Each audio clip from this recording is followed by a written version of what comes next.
Could Bitcoin hit an all-time high? It's surging. It's like a friend that won't stop flexing. Is it just a surge that is going to end, of course, in tears, or is it something that's going to roar all the way to the end of the year? We've seen runs before at this stage of the year, and we've seen all-time highs hit in March earlier on this year, which was 73,500. It definitely could go to 73,000. It's up 106% in the last 12 months. Nice if you bought it 12 months ago. In fact, it's only Nvidia that really, if you look at the stock market, that's actually beaten Bitcoin. Massive, massive, massive surge in buying recently. Donald Trump, of course, could win the US election. He says he wants to make America the crypto center of the world. Is that going to happen? Are we seeing people buy on the news? In other words, they're buying on hype, they're buying on information. But when the fact happens, like for example, Donald Trump perhaps gets elected, then does the price go? That's what tends to happen in the past.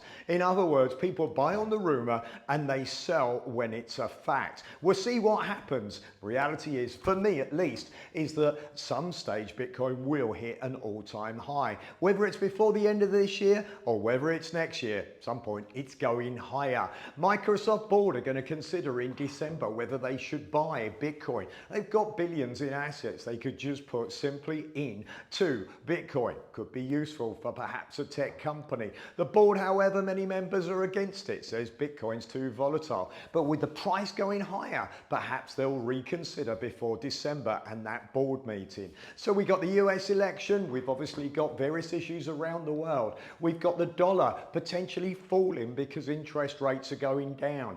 Lots of reasons why people are pricing Bitcoin higher. For me, it's always going to be volatile. Unless you're in for a roller coaster, you shouldn't be considering Bitcoin, or at least you should be in a position whereby you've got a diversified portfolio. Do I own Bitcoin? Absolutely, I own Bitcoin, but it's part of a diversified portfolio. It's something I hold amongst stock. Follow me on YouTube, you get more information on the various investments I do, including, of course, where we predicted that Bitcoin was going to do exactly this, and it will go to 100,000 at some stage, maybe before the end of this year. I had it down for 2025.